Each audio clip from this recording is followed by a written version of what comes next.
जिला कलेक्ट्रेट हैदराबाद में एक आला सतह इजलास में हैदराबाद में कोविड-19 वैक्सीन के टीके अंदाजी की मुहिम का पीर को जायजा लिया गया। वजीर animal husbandry T Srinivas Yadav ने इस इजलास की सदारत की। उन्होंने कहा कि 16 जनवरी से शुरू करदा ये मुहिम बेहतर अंदाज में जारी है और ताहाल किसी इस्तेफादा कुनंदे में मुज़र या मनफी असरात की कोई इत्तला नहीं मिली। उन्होंने आवाम से अपील की कि वो बिला वजह तशवीश में मुब्तला न हो। श्रीनिवास रेड्डी ने बताया कि पहले मरहले में फ्रंट लाइन वॉरियर्स को टीके दिए जा रहे हैं, दूसरे मरहले में सहाफियों को टीके दिए जाने की तजवीज है। इजलास में वज़ीर दाखिला महमूद अली, जिला collector Shweta Mohanty, JSMC commissioner Lokesh Kumar, commissioner police Anjani Kumar, district medical and health officer Venkat और मोहकमा सहित के दूसरे उद्देदार भी शरीक थे। जो वैक्सीन है 16 तारीख से जो वैक्सीन दिया जा रहा है, फिलहाल अभी 140 सेंटर्स में तो यह वैक्सीन दे रहे। तो जो गवर्नमेंट एम्प्लॉयज है पहले उनको स्टार्ट हुआ, अभी रिस्पांस बहुत अच्छा है। मैं आवाम को रिक्वेस्ट करना चाह रहा हूँ कि जैसा ऑफिसर्स का कंप्लीट हुए बाद जब वो पब्लिक के पास जाएंगे, जब आप लोग भी सामने आना, क्या बोलता वर्ल्ड में कोरोना वायरस में कैसा अपने प्रॉब्लम हुआ, कैसा डर लगा, ये डर पूरा जाना बोले तो ये वैक्सीन अपने गवर्नमेंट के तरफ से वैक्सीन दिया जा रहा है। तो इसलिए आप लोग भी सब शामिल होना बोल के गुजारिश कर लो। कहीं को बोले तो हुकूमत आपके लिए है। अभी कोरोना वायरस का हुए बाद अपन कैसा कितना स्ट्रगल करे आप लोग जानते। अपन जो व्यापारी लोग है, घर में काम करने वाले हैं, नहीं तो अभी जो एम्प्लॉयज है वो सब लोग डरे, मगर वैक्सीन लेना जरूरी है। ये वैक्सीन तो आ गया, फिलहाल अभी ऑफिसर से स्टार्ट करें तो ऑफिसर भी जैसा जैसा अभी 16 तारीख से शुरू हुआ सब भी वो लोग इन्वॉल्व हो रहे। तो ऐसे रोमर्स कोई भी स्प्रेड करे तो नए साइड इफेक्ट आता वो आता बोले तो वो बहुत गलत बात है।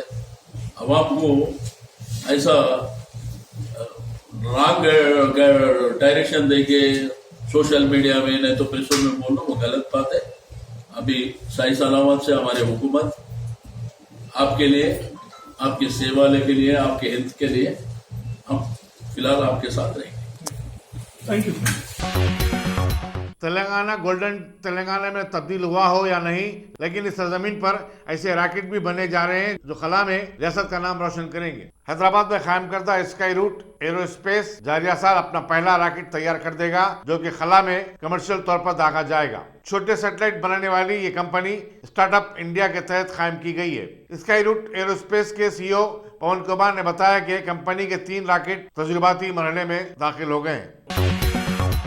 मजलिस के जानिब से हल्के कारवान में वक्फ जायदादों पर कब्जों का सर्वे। मोतमद उमूमी AIMIM व याकुतपुरा MLA अहमद पाशा खादरी ने AIMIM कारवान MLA कौसर मुहिउद्दीन, वक्फ बोर्ड चेयरमैन मोहम्मद सलीम व रेवेन्यू अहदेदारों के हमरा कारवान हल्के असेंबली में वाक़े वक्फ जायदादों पर नाजायज कब्जों का सर्वे किया। सर्वे किए गए इलाकों में लंगर हाउस दरगाह, टोली मस्जिद, जामा मस्जिद, कुलसुमपुरा दरगाह, मन्नान शाह रहमतुल्लाह अलैह, दरगाह शाहबुद्दीन बाबा रहमतुल्लाह अलैह, कुलसुमपुरा पुलिस कॉलोनी, जियागुड़ा जामा मस्जिद व मुतस्सिल कब्रस्तान शामिल हैं। इंस्पेक्शन के दौरान फैसला लिया गया है कि तमाम मुताल्लिका शोबेजात रेवेन्यू, एंडोमेंट, वक्फ और आर्कियोलॉजी के हमरा इसी माह की 27 व 29 तारीख को ज्वाइंट सर्वे भी किया जाएगा। इस दौरे के मौके पर AIMIM पार्टी के कॉरपोरेटर्स, इब्तिदाई सुदूर, मसाजिद व कब्रस्तान कमेटी के मेंबरान भी मौजूद थे। आज हमारे MLA कौसर मुहिउद्दीन साहब और हमारे पाशा खादरी साहब, MLA याकुबपुरा और हमारे वक्फ बोर्ड के स्टाफ ऑफिसर्स, रेवेन्यू ऑफिसर्स और पुलिस ऑफिसर्स, ये सब के उसमें जो है, और हमारे जो मुतवल्ली है, मस्जिद कमेटी के सदर है, जो भी लोग हैं, कब्रस्तान कमेटी के सदर है, ये लोगों के साथ जो है ना आज हमारा दौरा हुआ। हम लोग लंगर हाउस भी गए, वहाँ पर भी जो है कई लोग कब्जे करे हुए हैं, जहाँ भी जा रहे हैं कब्जे करे हुए हैं, कोई इंडोमेंट किए हुए कोई कुछ है। तो हम लोग जो है 27 तारीख को सर्वे रखे, 27 तारीख को जॉइंट सर्वे रहेगा, रेवेन्यू ऑफिसर और एंडोमेंट और हमारे वक्फ बोर्ड के सर्वेयर वगैरह सब इसको सर्वे करके हमारी जो जगह है बराबर हम हासिल करेंगे। वक्फ प्रॉपर्टी ऑलवेज वक्फ रहती, क़यामत तक वक्फ रहती। फिलोखत खुश हो जाने का रहता, टेम्पररी कब्जे करके हम कब्जा का मतलब डुप्लीकेट भी डॉक्यूमेंट बना लिया। अभी तक हम लोग 100 रजिस्ट्रेशन कैंसिल करें, तो आने वाले टाइम में भी अगर कोई भी डुप्लीकेट पेपर बना के रजिस्ट्रेशन भी करे तो हम क्रिमिनल केसेस बुक करेंगे।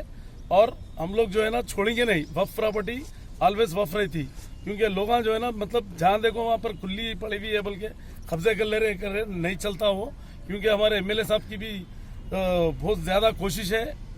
एमआईएम के हमारे एमएलए साहब जो है कौसर मोहिउद्दीन साहब, पाशा खादरी साहब, बार बार ये लोग भी नुमाइंदगी करते हैं कि ये काम पहले जो है ना होना है बोल के। आज से एक हफ्ता 10 दिन पहले आए, उसके बाद में हम लोग आज की डेट फिक्स करके हम लोग जहाँ जाए आज इंस्पेक्शन कर लिए हम लोग, मैं खुद भी देख लिया। अब हमारे ऑफिसर्स को जो है ना हम भिजाने में आसानी होती, क्योंकि हमको भी मालूमात होना ना, स्पॉट पे जाने के बाद ही ग्राउंड वर्क करने के बाद ही मालूमात होते। तो देखने के बाद खाली पेपर पे रख के हम ऑफिस में खुश नहीं होते, हम खुद स्पॉट पे जाके देखते हैं। और जहाँ जहाँ पर भी वफ प्रॉपर्टी है, ओल्ड सिटी रहो न्यू सिटी रहो, आप लोग बराबर कंप्लेंट करिए। महल्ले वालों से भी मेरी गुजारिश है, आवाम से भी गुजारिश है कि वफ प्रॉपर्टी को बचाने का काम हर आवाम का है, हर आवाम की प्रॉपर्टी है ये। वफ प्रॉपर्टी अल्लाह की अमानत है, इसको प्रोटेक्ट करना हर एक का फरीजा है। आप लोग इसको प्रोटेक्ट करिए। आप कंसर्न एमएलए से भी मिलिए, आप हमारे पास भी वक्फ बोर्ड को लाके कंप्लेंट करिए, बराबर हम इसको कोशिश करके हासिल करेंगे। और टेम्परवरी खुश हो जाना है, जो भी कब्जा करके डुप्लीकेट पेपर बना के कब्जे पे बैठे तो ज्यादा दिन नहीं चलने वाला है। वफ प्रॉपर्टी ऑलवेज वफ है, क्योंकि इसमें केसीआर साहब की भी हमको पूरी सपोर्ट है, गवर्नमेंट की सपोर्ट है, पुलिस की सपोर्ट है। इसमें केटीआर, केसीआर साहब और असद साहब हम लोगों के अलायंस से जो है ना ये प्रॉपर्टियों को बचाने का काम जो है ना बराबर है। इंशाल्लाह ताला आने वाले टाइम में हम लोग प्रॉपर्टी हमारी हासिल करके रहेंगे। सब जानवर नाजायज कब्जों के बारे में नाजायज- काफी शिकायतें वक्फ बोर्ड को भी आई है, पुलिस में भी एफआईआर हुए, मगर कोई एक्शन वक्फ बोर्ड की तरफ से नहीं लिया ठीक है, जाता। इधर सुनिए आप। परसों हाल ही में मजलिस इत्तेहादुल मुस्लिमीन के कुछ नुमाइंदे आके वहाँ पे नाजायज कब्जों को इंशाल्लाह रुकाए, इधर सुनिए आप। तो उसको भी जो है किराएदार बताया गया साहब, जबकि थोड़े दिन पहले वो जगह खाली थी। इधर सुनिए, जो भी जगह खाली है, अभी बोला ना मैं आपको, वफ प्रॉपर्टी ऑलवेज वफ रहती, ये टेम्परवरी खुश हो जाने का रहता, मगर इंशाल्लाह अब जो है इसके ना अंदर तो जो आप कमेटी, जो आपकी वक्फ बोर्ड कमेटी बनाई सो है, उसके सदर का नाम बार बार आता है साहब। नहीं किसका, दस्तगीर पाशा जी नहीं कोई भी गलत काम करे तो हम बेचे, छोड़ते उन्होंने नहीं। उनसे सुनो आप, खरीदे, उनसे बेचे, मतलब वक्फ से कोई नहीं खरीद रहा साहब। वफ से खरीद नहीं सकते, जी सेंट्रल एक्ट है ये, तो सदर से खरीद सकते हैं। सदर से खरीद सकते ना, सेंट्रल वफ बोर्ड से खरीद सकते, खरीद ही नहीं सकते। वफ प्रॉपर्टी बेच नहीं सकते, अल्लाह की अमानत बेच नहीं सकते, आप समझे। आप वफ प्रॉपर्टी ऑलवेज वफ रहती, जो लोग वफ करके गए गरीबों को सपोर्ट करो बोल के गए। यहाँ पर लैंड गिरा भरा, लैंड माफिया एंजॉय कर रहा बोले तो नहीं होता। हम लोग इसके ऊपर कई केसेस बुक करें और 100 से ज्यादा रजिस्ट्रेशन भी कैंसिल करें हम लोग। और इंशाल्लाह ताला आने वाले टाइम में ये जितने जो कब्जे करे हुए हैं ना, जब तक हमारी गवर्नमेंट है, हम लोग है, बराबर इसको हासिल करके रहेंगे हम लोग। चलिए। तो सर मिल्लत के नाम से जो मदरसा है जी, वो मदरसा एक्चुअल करीबन 600 गज पे ठीक है, मदरसा बोलता है, हूँ। बल्कि सही है। सैंक्शन करे थे सर। हाँ वो मगर अब मदरसा उसकी भी जो है, बेसमेंट खैरियत मैं बोल 50 से रहा 60 गज हूँ, बनाई अरे है सर। मालूम है जी, अभी कौसर मोहिउद्दीन साहब एमएलए साहब बताए, वो मदरसा भी जो है ना इंशाल्लाह वहाँ पर शेड वेड मारने का क्या है, वो सर्वे में देख के कितनी जगह आ रही क्या है देख के हम एमएलए साहब को बात करेंगे। चलिए। सदर मोहतरम की हिदायत पर हल्के कारवान के अंदर वक्फ बोर्ड चेयरमैन जनाब मोहम्मद सलीम साहब के साथ, उनके तमाम स्टाफ के साथ, रेवेन्यू डिपार्टमेंट और दीगर लोगों के साथ लंगर और सराबुद्दीन साहब की दरगाह का तफसीली दौरा किया गया। और उसके बाद वहाँ के मकामी जो मुतवली है, और उसके बाद बाबू घाट के पास 3 सर्वे नंबर कर वहाँ पर इंक्रोचमेंट किया जा रहा है, ब्लू शीट मार दिया गया, वो भी तफसीलात बताया गया। और मैं समझता हूँ चेयरमैन साहब ने बताया कि 27 तारीख के दिन वहाँ पर जॉइंट सर्वे किया जाएगा। उसके बाद टोली मस्जिद का भी तफसीली दौरा किया गया और टोली मस्जिद के ताल्लुक से तफसीलात बताए गए। बीच में पिछले 8 साल से इंडोमेंट डिपार्टमेंट आकर हमारी ज़मीन बता रहे हैं, तो तफसीलात वो भी बताया गया। और भी अंदर मस्जिद के अहाते के अंदर कुछ काम करने गए तो आर्कोलॉजिकल डिपार्टमेंट की जानिब से रिकॉर्ड पैदा होती है, और वहाँ पर भी सलीम साहब ने बताया कि उसका भी तफसीली जॉइंट सर्वे किया जाएगा। और उसके बाद जियागुड़ा, मन्नन खां का वहाँ पर भी बताया गया, जो पुलिस डिपार्टमेंट की जानिब से कंपाउंड वाल दीगर चीज़ों को वहाँ पर रिकॉर्ड की गई, वो भी तफसीलात बताया गया, वहाँ का भी सर्वे किया जाएगा। उसके बाद यहाँ पर कुलसुमपुरा जामे मस्जिद का भी दौरा किया गया, यहाँ पर भी मस्जिद के तहत जो भी मलगियाँ थे और दीगर ज़मीन थी उसके ऊपर भी नाजायज़ कब्जे के ताल्लुक से बताया गया। और मस्जिद कमेटी के सदर जनाब सैयद अहमद पाशा खादरी साहब एमएलए याकूबपुरा साहब भी यहाँ के सदर है, उन्होंने भी बताया कि चेयरमैन साहब को मस्जिद का प्लान वगैरह तफसीलात बताए। और मैं समझता हूँ ये भी 29 तारीख के दिन मैं समझता हूँ इस मस्जिद का भी तफसीली जॉइंट सर्वे किया जाएगा। और उसके बाद और कुछ वक्फ बोर्ड के जो भी जायदाद रहेंगे वहाँ पर भी तफसीलात बताने के बाद चेयरमैन साहब ने तय किया कि इस महीने के अंदर तमाम जगह पर आज जहाँ जहाँ भी दौरा करे तफसीली सर्वे किया जाएगा, चाहे इंडोमेंट हो, चाहे आर्कोलॉजी का डिपार्टमेंट हो या वक्फ बोर्ड, इन 3-4 डिपार्टमेंट के साथ में जॉइंट सर्वे किया जाएगा। और आज के दौरे के अंदर चेयरमैन साहब और हमारे चेयरमैन याकुतपुरा एमएलए साहब सैयद अहमद पाशा खादरी साहब और मेरी जमात के तमाम सदर मुतमदीन और काउंसलर के साथ में दौरा हुआ है। मैं इस मीडिया के जरिए चेयरमैन साहब का शुक्रिया अदा करता हूँ। तेलंगाना के शहरियों में ट्रैफिक कवानीन से मुताल्लिक शऊर बेदारी के लिए हुकूमत तेलंगाना की जानिब से T20 ट्रैफिक अवेयरनेस टेस्ट का ऐप का आगाज़ किया है। ट्रैफिक कॉम्प्लेक्स हैदराबाद में मुनक़िदा इस तकरीब में तेलंगाना के वज़ीर दाखिला मोहम्मद महमूद अली ने इसका इब्तिदा अंजाम दिया। तकरीब में हैदराबाद सिटी पुलिस के कोतवाल Anjani Kumar, additional CP traffic Anil Kumar के अलावा दीगर सीनियर पुलिस ओहदेदार भी मौजूद थे। जितने भी यंग बॉयज़ एंड गर्ल्स हैं 18 ईयर्स एंड अबव जिनके पास ड्राइविंग लाइसेंस है उनके लिए ये T20 कप का प्रोग्राम है, जिसके तहत क्वेश्चंस पूछे जाएंगे और जो क्वेश्चंस के बेहतरीन जवाब देंगे उनको ट्रैफिक डिपार्टमेंट की तरफ से एक रिवॉर्ड भी मिलेगा, एक कप मिलेगा।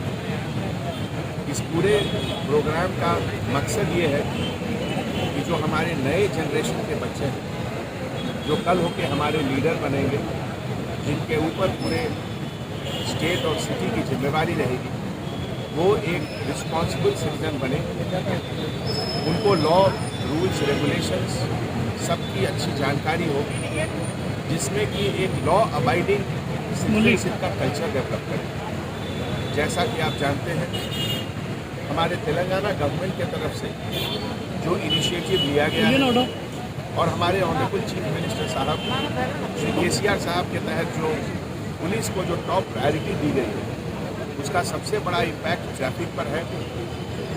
आज की तारीख में हिंदुस्तान में हैदराबाद भी एक ऐसा शहर है जहां एवरेज स्पीड ऑफ व्हीकल पिछले 3 सालों में इम्प्रूव कर रहा है। लगभग 4 किलोमीटर बेहतर हुआ है स्पीड हैदराबाद शहर में रोड पर सड़कों पर गाड़ियों के मूवमेंट का। बेंगलोर, कैलकाटा, मुंबई, चेन्नई सब जगह ट्रैफिक कंजेशन के कारण स्पीड कम हुआ है। दूसरी बात कि हमारे सड़कों पर जो एक्सीडेंट होते हैं उसमें जो मोर्टेलिटी रेट है वो भी पिछले सालों के कंपैरिजन में इस बार 2020 में बहुत कम हुआ है। ये सब इनिशिएटिव का जो क्रेडिट जाता है वो हमारे गवर्नमेंट को जाता है। गवर्नमेंट की तरफ से जो इनिशिएटिव हुए हैं, नई फ्लाईओवर बनी है, नए नए फुट ओवर ब्रिज बने हैं और ढेर सारे प्रोग्राम्स जो अभी पाइपलाइन में हैं। खास करके मिनिस्ट्री ऑफ अर्बन डेवलपमेंट जो हमारा MAUD डिपार्टमेंट है, जिसके हमारे मिनिस्टर ऑनरेबल मिनिस्टर KTR साहब की तरफ से जो रेगुलर रिव्यू मीटिंग होता है और जिसके तहत ट्रैफिक और रोड सेफ्टी रिलेटेड हर मसला पर डिटेल में डिस्कशन होता है और मिनिस्टर साहब की तरफ से गाइडलाइंस दिया जाता है, जिसका प्रोग्रेस भी रिव्यू होता है। तो ये सब मिलकर हम लोग हैदराबाद को एक और बेहतर रोड सेफ्टी के मामले में number 1 city in the country रखेंगे और इसमें पब्लिक का अवेयरनेस बहुत ज़रूरी है। और इसी अवेयरनेस के तहत ये प्रोग्राम आज हम लोगों ने यहाँ एडिशनल CP ट्रैफिक की तरफ से और पूरे ट्रैफिक ऑफिसर्स की तरफ से हैदराबाद के एयरपोर्ट के रनवे पर इतवार की रात को एक तेंदुआ नजर आने के बाद पूरे इलाके की छानबीन की गई। ताहम तेंदुआ समझा जाता है कि 10 मिनट तक रनवे पर गश्त के बाद दीवार फांदकर राशिद गुड़े की सिम चला गया। एयरपोर्ट के CCTV कैमरे में तेंदुए की तस्वीर कैद हुई थी, जिस पर एयरपोर्ट के हुक्काम ने सिक्योरिटी को अलर्ट कर दिया था। हैदराबादी फास्ट बॉलर मोहम्मद सिराज ने ऑस्ट्रेलिया के खिलाफ आखिरी और फैसलाकुन मैच में 5 विकेट हासिल करते हुए हालिया तारीख में एक रिकॉर्ड बनाया है। मोहम्मद सिराज को ऑस्ट्रेलिया में जारी टेस्ट सीरीज में 13 विकेट हासिल करने का भी एजाज हासिल है। इस तरह उन्होंने 1991 और 92 में श्रीनाथ के कायम करदा रिकॉर्ड को भी तोड़ दिया, जिन्होंने टेस्ट सीरीज में 10 विकेट हासिल किए थे। सिराज को मोहम्मद शमी की जगह, जो जख्मी होने की वजह से टीम में शामिल नहीं किए जा सके, 12वें खिलाड़ी की हैसियत से शामिल किया गया था। ब्रिस्बेन के स्टेडियम में उनके साथी खिलाड़ियों ने तालियां बजाकर उनके बेहतरीन मुजाहरे की दाद दी और गले लगाकर उन्हें मुबारकबाद दी।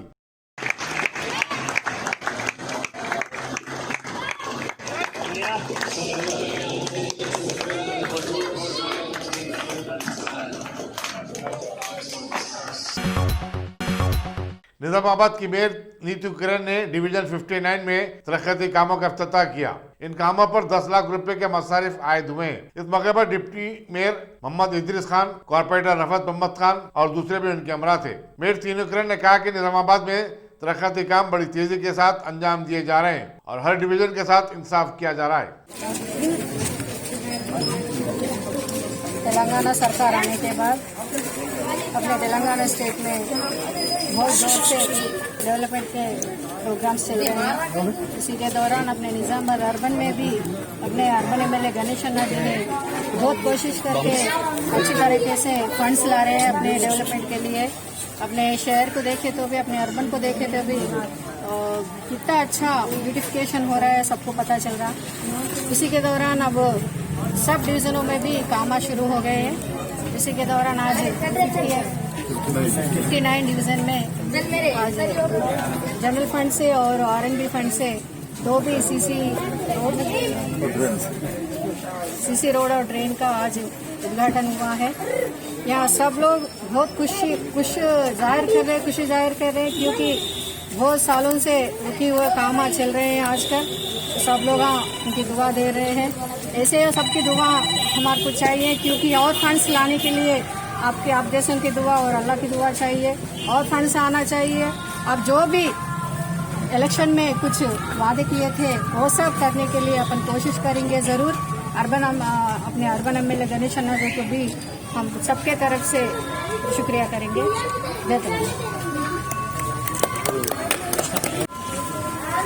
अस्सलाम वालेकुम। आज डिवीजन नंबर 59 में ड्रेन सीसी रोड का इनारिश अमल में आया। आज मेयर मैडम साहबा और म्यूनसिपल कमिश्नर साहब और डिप्टी मेयर साहब और कुछ कारपोरेटर्स और महल्ले के नौजवान और सीनियर सिटीजन्स यहाँ पर मौजूद है। और यहाँ पर ये कई सालों से पेंडिंग में काम था। लोगों के इसरार पर हमारे निजामाबाद अर्बन एमएलए साहब और मैडम मेयर साहब, डिप्टी मेयर साहब और कमिश्नर साहब की कोशिशों से निजामाबाद में हर जगह काम, जहाँ भी जरूरी काम महसूस हो रहा, विजिट कर इमीडिएट लगाया जा रहा। मैं उनका शुक्रिया अदा करता हूँ। और भी कुछ भी प्रॉब्लम है, अगर कोई पर्पजल है तो आप हमारे को बोलिए, हमारे नॉलेज में लाइए। आप हमारे या डिप्टी मेयर के या कारपोरेशन के नॉलेज में लाइए। आप इंशाल्लाह जरूर काम होगा। और ये हमारे खुशकिस्मती है कि आज निजामाबाद को IAS ऑफिसर के हैसियत से कमिश्नर साहब को अपॉइंट किया गया और वो भी स्पॉट पे सर्वे इमीडिएट कर रहे हैं। यंग है, इसलिए हमारे काम भी बहुत जल्दी फटाफट सर्वे भी हो जा रहा और सेलेक्ट भी हो जा रहा और वो डेवलपमेंट के लिए अप्रूवल भी दिया जा रहा। मैं मेयर साहब का, कमिश्नर साहब का, डिप्टी मेयर साहब का और कारपोरेटर का, यहाँ के आवाम का मैं शुक्रिया अदा करता हूँ। आपके खुलूस मोहब्बत से और आपके सपोर्ट से जो काम किया जा रहा, बहुत बहुत आप लोगों को शुक्रिया। सर, D54 के नाल का जो इससे पहले एनक्रोचमेंट निकाल दिए थे जी, इसको रिकंस्ट्रक्शन करना है या उसके लिए पेंडिंग वर्क रह गया है? तो मैं अभी कमिश्नर साहब से बात किया मैं, और कमिश्नर साहब ये बात जाहिर करे कि आपका बक्स टब में जो ड्रेन का जो प्रपोजल था वो सेंक्शन हो गया है। इंशाल्लाह एक विजिट करेंगे कारपोरेटर और कमिश्नर साहब करके काम को जल्द से जल्द कराने का उन्होंने वायदा किया। और सेंक्शन की बात अभी कमिश्नर साहब ने कहा और मैं आप लोगों से गुजारिश करता हूं कि कमिश्नर साहब से भी ड्रेन के ताल्लुक से बात कर लीजिए।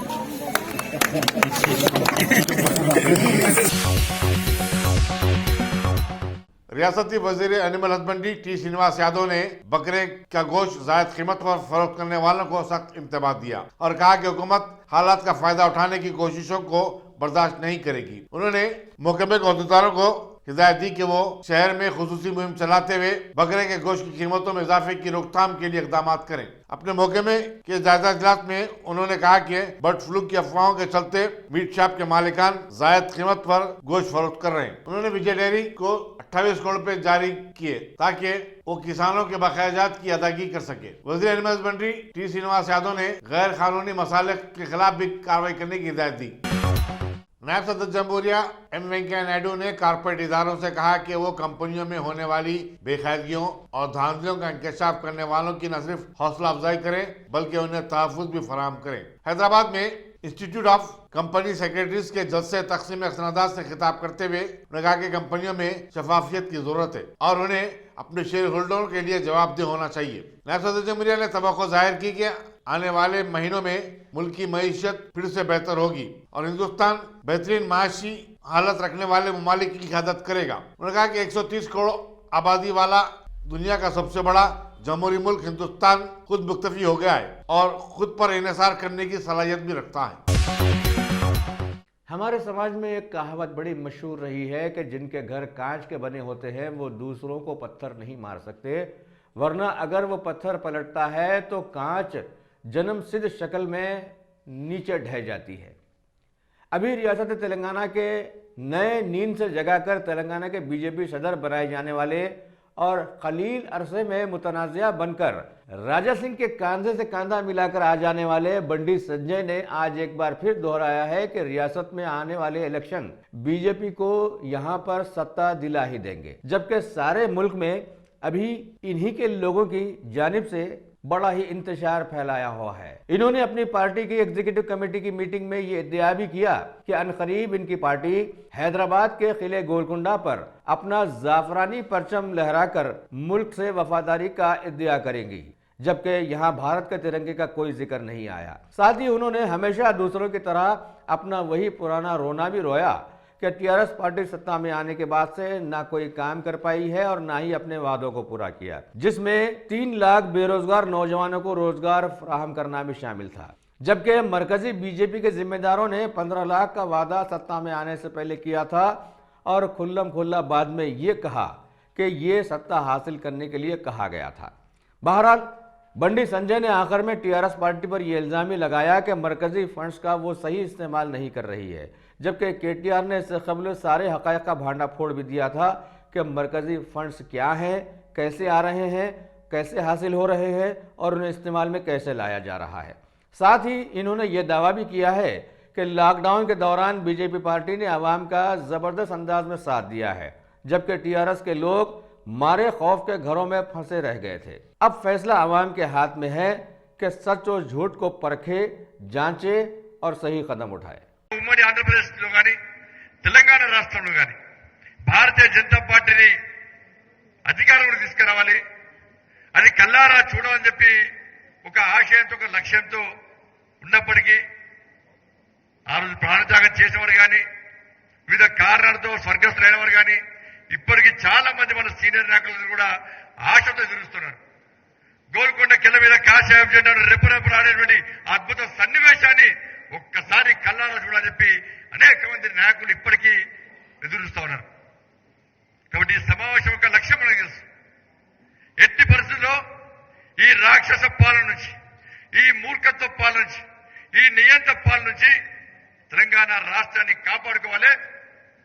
తెలంగాణ రాష్ట్రంలోని గోల్కొండ కిల మీద కాషాయపు జెండాను రెప్పరెప్పలు ఆడించడమే లక్ష్యంగా 2023లో భారతీయ జనతా పార్టీని తెలంగాణ రాష్ట్రంలో అధికారం తేవడమే లక్ష్యంగా ఈ రోజు మనందరం కూడా ఈ కార్యవర్గ సమావేశ లక్ష్యాన్ని ఎంచుకొని మనం నిర్ణయాలు తీసుకోబోతున్నాం. साल 2021-22 के सालाना बजट के सिलसिले में मरकजी वजीर फाइनेंस निर्मला सीतारमण ने आज तमाम रियासतों के वज़राए फाइनेंस से बातचीत की। इस वीडियो कॉन्फ्रेंस में रियासती वजीर T Harish Rao, finance department के चीफ सेक्रेटरी रामकृष्ण राव, हुकूमत के मुशीर जी आर रेड्डी और दूसरे वज़ीरों ने हिस्सा लिया।